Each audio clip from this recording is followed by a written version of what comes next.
Hey everyone, Mike Ware here with the first episode of First Play, the series where we take a look at games for the first time and discuss design. Be sure to check out my introduction video to find out a bit more about me and the series. I've put the link to it below. Today we're going to playing Mini Metro. It's a subway simulation game with an artistic flair that's been getting a lot of press lately.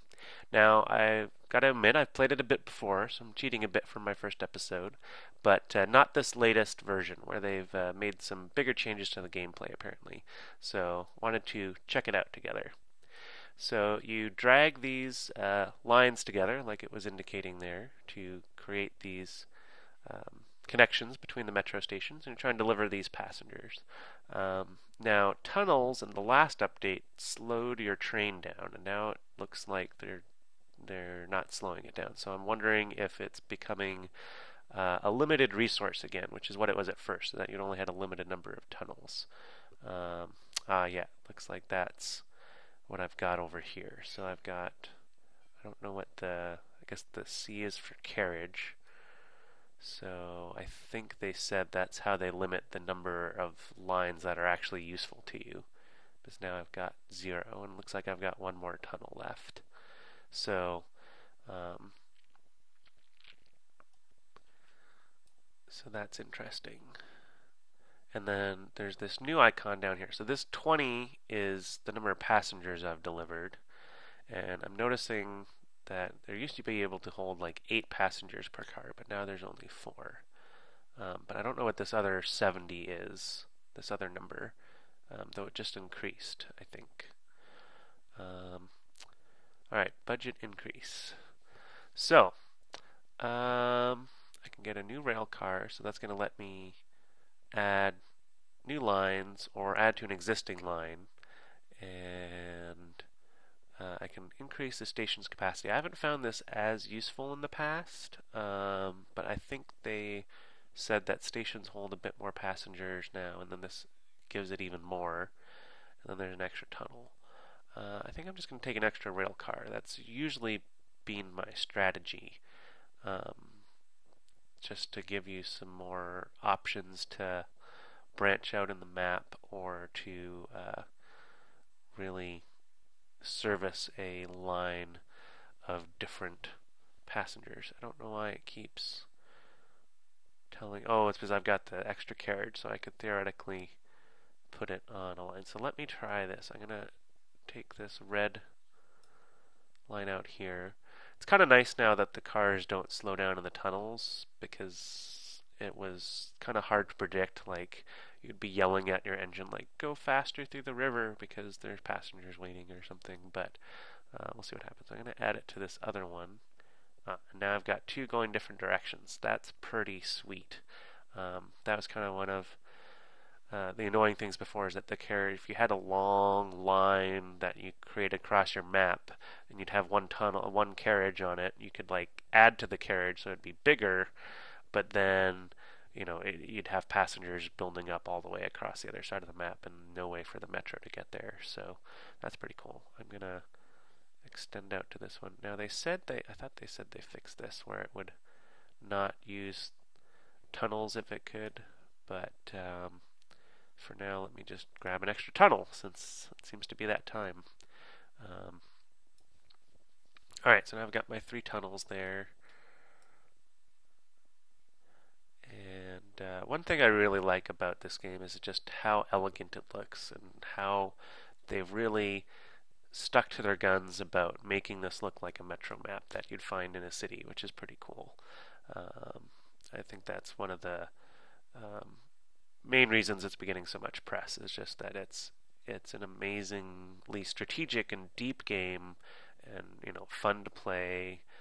All these good things about the game itself, but at the same time, it's just so simple looking, and just sticks to in its original intent of having it feel like you're actually playing on a metro map and planning things out. So that's exciting.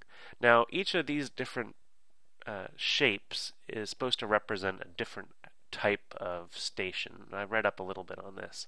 So like the circles are supposed to be residential areas, the triangles are supposed to be like more commercial areas, and then like the squares kind of supposed to be a transit hub, which it usually turns out to be. And then the other shapes, I didn't think that the pentagon came next usually.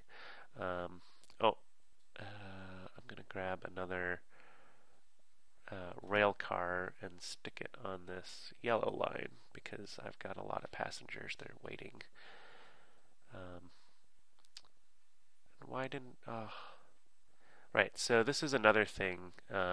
Like this station was running out of space for passengers waiting, and the train just kind of drove right by it, and that's frustrated me. But it's because, according to the developers, they're waiting to get on a train that's going in the direction to the next stop, which makes sense. If you're a passenger, you're going to be on one side of the tracks and waiting for a particular direction to go to that stop. But gameplay wise, it's just like, oh my god, my station's filling up, why isn't the train stopping? And then you lose the game and you're just frustrated. But yeah, what else was I going to say? Oh yeah, and so these extra shapes are supposed to represent other special locations like the stadium. And wow, this is seeming a lot harder with all the less capacity on the trains, with only being able to move 4 people around. I'm going to lose right here, and I'm not sure what to do about it. Huh. Interesting. Oh, this feedback button's new, I think. I think they just mentioned leaving feedback before. I'd have to go look again. Metro closed due to station. 196 peeps delivered. So, yeah, this seems a lot harder this time. Let's try another time and see what's going on. And you have some control, like if you drag lines in different ways, they'll connect differently, which doesn't really make too big of a difference because usually the distance on both routes is the same. But you can kind of get a little particular about the aesthetics of how you're making your map, which is kind of a neat little extra feature in a way. How am I going to connect these? Now, you can't cross lines that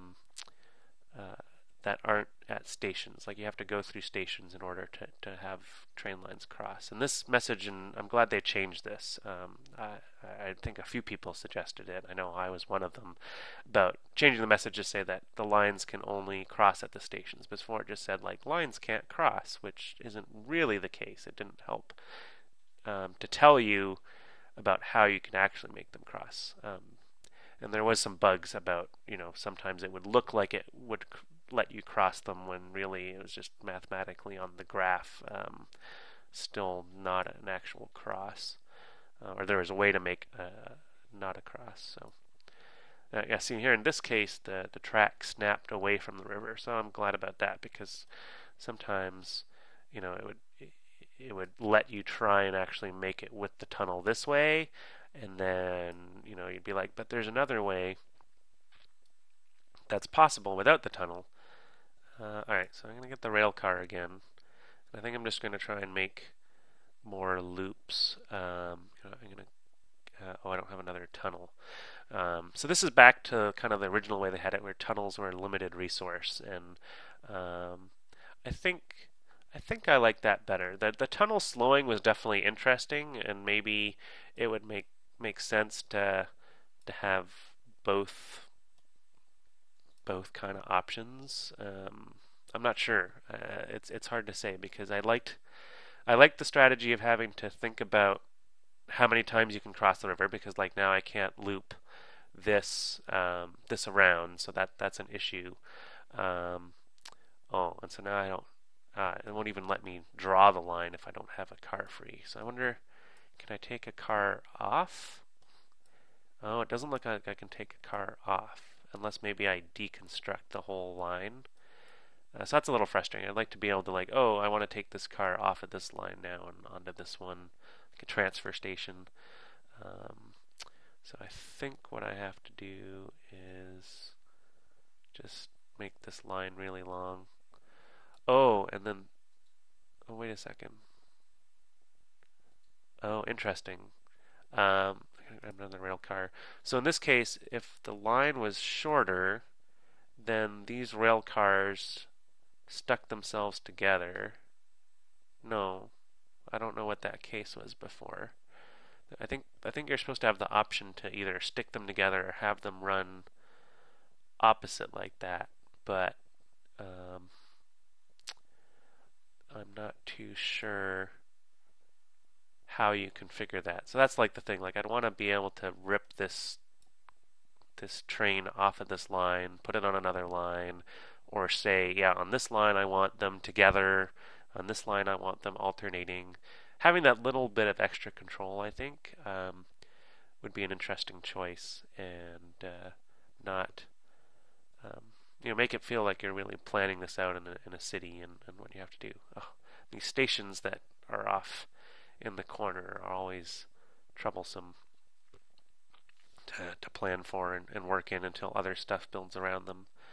This one's looking a little bit better. I think we had 198 before. Looks like these two stations are the problem stations right now. Um, but yeah, back to the rivers. I don't want to think about upgrades right now. I think I'll get another tunnel, because then I can have this blue line cross over and do a loop.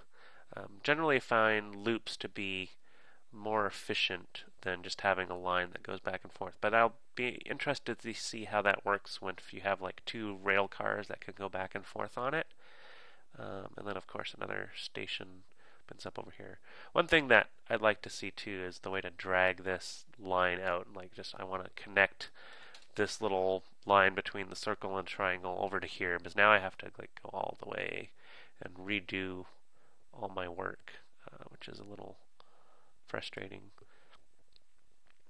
But in terms of the tunnels, the slowdown was interesting too, because you could build as many tunnels as you want, so I don't have to think about it as an upgrade, but then it severely impacts the performance of your train as it goes around the loop.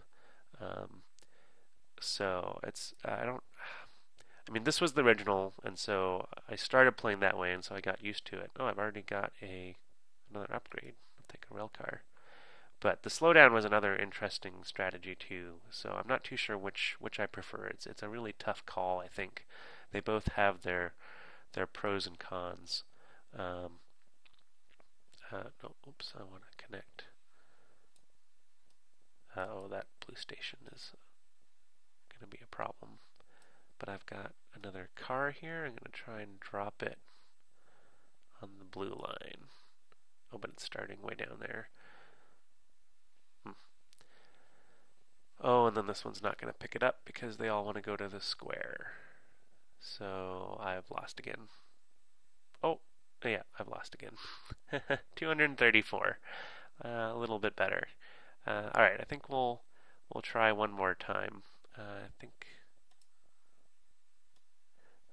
it's also interesting when you start all on one side of the map versus across the river. If you haven't noticed it, it zooms out slowly over time, which is a really neat effect. You don't even really notice it when you're playing. You're like, oh, all of a sudden I've got this larger area to be concerned about, and like, oh, there's more river. So they really did a good job about having this zoom out, and I mean, you don't even feel it when you're playing. It's just really interesting experience about how you start planning your city, how it grows into this huge complex system for you to manage. What's really nice too, I don't know if you've noticed, is that how it manages. Or here, I have to wait for the train to be on the line. But if you start deconstructing a train line when the train's on it, it actually remembers how it used to be and then reroutes as soon as it can get back onto your new path, which is a really interesting concept, and how they handle the player actually just going and making all these organic changes all the time. And it really works well. It's really quite brilliant piece of work about how they've managed that and done that, because I think, if you couldn't maneuver these lines and change things around when there was a car on it, or it would screw up, how the car was operating. Like it'd be a completely different game, and it wouldn't work nearly as well as it does today. So I think that's really one of the main thing that helps make this work as a holistic system is just this organic nature of I can design this any way I want, and I can change this on the fly, and the whole game just continues to work, and it shows me, okay, this is what I had and this is what I'm going to do next, and it's just all going to work out. So here, in this case with the yellow one, it's still small, and I dropped it and they're going two directions now. So I'm not too sure I guess if I drop on the train, then they'll stick together, but I guess there's no way to change that afterwards. I guess I should have dropped the carriage on the red line now, but um, yeah. One thing I'll have to test in the new versions, but that bugged me in the old versions too. Like if I was modifying this route as the train was on it, but then I wanted to put it back the way it actually was. Yeah, see, like it doesn't actually continue to behave like it used to if I hadn't touched anything.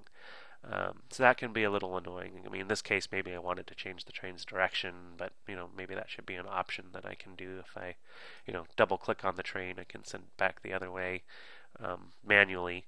That'd be kind of a cool option there. They've improved the look of the star too. It looks a lot cleaner now than it used to. Um, but because that's kind of one of the annoying thing. I'll be like trying to figure out how do I want to adjust my route and how does this look like, but then the train's coming and then I'm like, oh, I should just keep it the same, and I put it back, but then the train won't behave the same way. So I think that part is something that I hope that they work on a little bit in the future.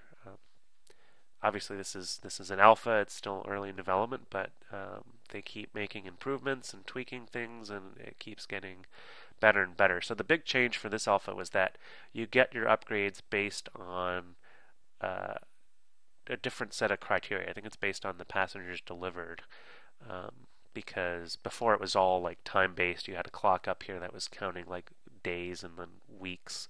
I think different times of days had different effects on how the passengers spawned on the map. But you'd only get one upgrade per week, and so as the game dragged on, you'd get this massive amount of passengers, and you just really couldn't keep up. So now I think they're trying to balance that by having it as you deliver more passengers, and as it gets much larger, you kind of get upgrades at that kind of organic rate. And then I still haven't figured out what this number below is, but it looks like every time it goes up is when I get the upgrade. I'm going to add this car on the red line now. So I'm not sure if this maybe is what the next... Oh, this might be the next upgrade level. So when I'm going to get close to 200 passengers, maybe that's when I get the upgrade. I'm not too sure what's going on there. I've got two cars on this line. Yeah, I'm going to shorten the blue line. One thing I really was really hoping that they look into is getting some more feedback about your system itself. And so right now, like these two star passengers got dropped off onto the blue line because they have to go to the star station here. And that's like the only connection at that point.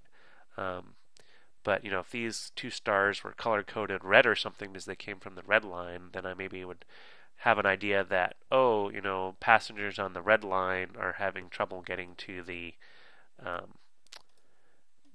star.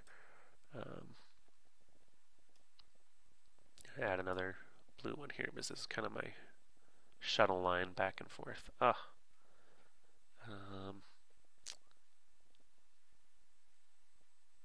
guess I just have to keep dragging this red one out.